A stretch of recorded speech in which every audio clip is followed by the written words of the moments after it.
Assalamualaikum warahmatullahi wabarakatuh.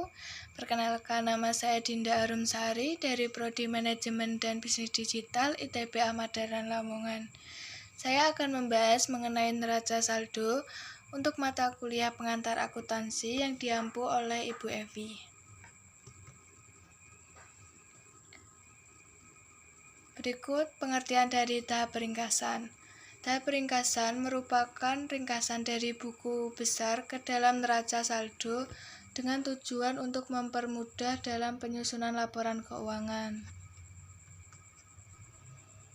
Sedangkan pengertian dari neraca saldo itu sendiri adalah buku yang berisi daftar seluruh akun dengan saldo yang berasal dari masing-masing akun yang telah dibuat dalam buku besar dengan sejumlah uang yang diletakkan dalam sisi debit dan kredit.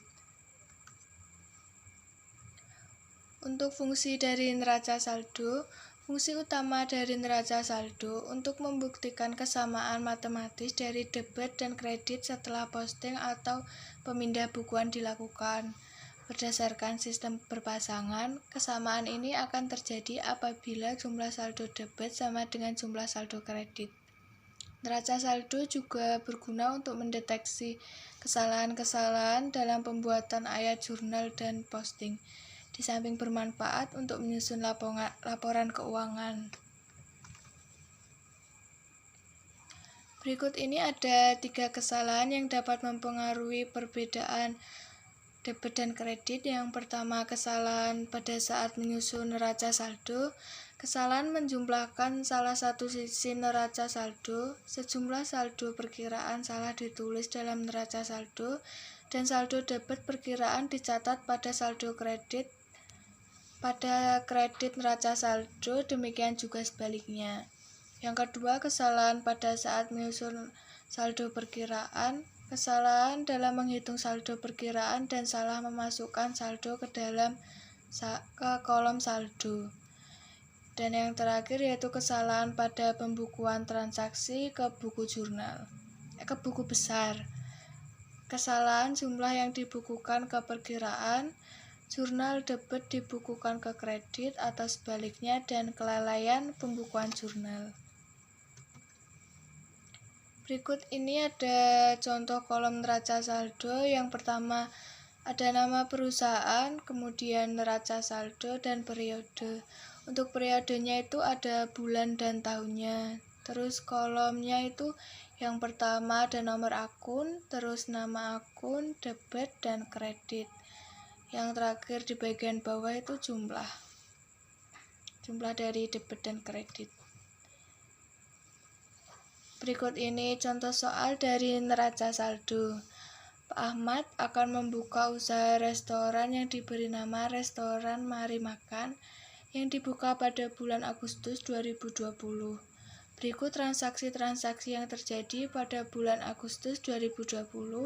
Pada tanggal 1 Agustus, Pak Ahmad mendirikan restoran dengan menyetorkan uang pribadinya ke kas perusahaan sebesar 45 juta. Pada 4 Agustus, untuk menambahkan kas perusahaan, Pak Ahmad meminjam uang di bank sebesar 25 juta. Pada tanggal 6 Agustus, membeli perlengkapan restoran sebesar 7 juta secara tunai. Tanggal 9 Agustus, Pak Ahmad mengambil uang kas sebesar 5 juta untuk keperluan pribadinya. Tanggal 12 Agustus, untuk membeli perlengkapan senilai 20 juta secara kredit di toko Bintang. Tanggal 17 Agustus, membayar sebagian hutang di toko Bintang sebesar 9.700.000. Tanggal 25 Agustus, membayar gaji pegawai sebesar 6.200.000, dan tanggal 26 Agustus melakukan jasa perbaikan mobil sebesar 11 juta dan pembayaran akan diterima 1 bulan kemudian. Tanggal 27 Agustus, perlengkapan yang sudah terpakai sebesar 8 juta rupiah. Tanggal 29 Agustus, tagihan pemakaian listrik 600.000. Tagihan pemakaian air PDAM sebesar 120.000. Yang terakhir tanggal 31 Agustus, membayar uang sewa ruko sebesar 15 juta sampai bulan September 2020. Berikut ini contoh neracanya. Bagian atas ada nama perusahaan, restoran Mari Makan, kemudian neraca saldo, periodenya Agustus 2020.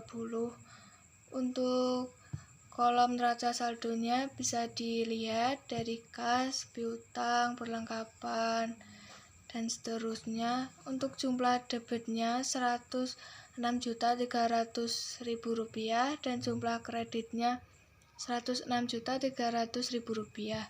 Jadi jumlah debit dan kredit itu harus sama. Terima kasih, semoga bermanfaat. Saya akhiri, wassalamualaikum warahmatullahi wabarakatuh.